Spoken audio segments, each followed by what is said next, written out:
Okay, my latest video here is going to tell a story about when I was a young teenage boy and I was out. I used to love to take my guns out to the woods. We lived way out in the woods, and I'd take my guns out there and I'd just basically walk around, and every now and then I'd shoot my gun off because it was fun. I had a nice shotgun that my father had bought me. It was a 12 gauge, and it was just Frenchie's, the name of the gun, and it was a beautiful gun to shoot because it was so well balanced. It did not kick, and it was just, I still have that 12 gauge, and it's just a nice gun.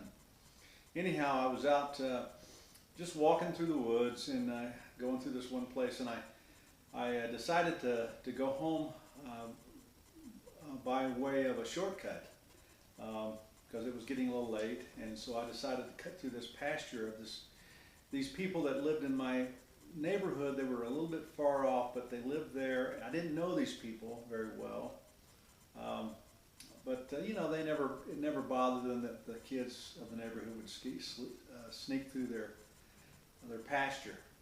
So I jumped the fence, and I had my 12 gauge on my side, and I was walking through this pasture, and all of a sudden one of their horses, or sorry, it was one of their bulls, get after me, and I saw him coming, and he kind of looked at me for a second, and then all of a sudden he started running after me, and I thought, okay, I could shoot this darn thing, or I could run for my life, and I decided to run, and so I took my shotgun off my shoulder and I put it in my arm and I started running. And I'm a pretty fast runner, but this thing was catching and was making up ground very quickly. And I didn't know what to do, and so I thought to myself, okay, I don't think I'm going to make that fence, to get over the fence on the other side. And all of a sudden I heard a loud noise, and I turned around and looked, and this bull was on the ground rolling. And I thought to myself, what the heck? What does that even mean? And I thought maybe he'd stepped in a hole or something and tripped. And so he got up and he saw me, and he was madder than all get out. And he said, he started charging me again, and I took off, and I was running as fast as I could with my gun to see if I could reach the fence, because if I didn't, I was going to have to shoot this darn thing, because he was big and mean. And so I'm running real hard, running real fast, and all of a sudden I heard this real loud crash, and the ground kind of rumbles a little bit, and I turned around and looked, and this darn bull was rolling around the ground again. I thought to myself, this is nuts. What is going on? The guy must be retarded. He can't run. And so then he saw me and was mad, and I started running again. This time I was so close to the gate, to the fence, that I decided to watch and see what happens, because he was still good, 20 yards away from me. So he started running at me again, and I watched my dog, Flint. I had this big dog. He was half German Shepherd, half Collie. And he wasn't a huge dog, but he was very fast and he was very tough. And he ran around, and he ran up to the side of this bull and came up in front of him and jumped and grabbed his nose and pulled him down to the point where this thing just collapse. His neck would come down and he would just fall over and turn a flip.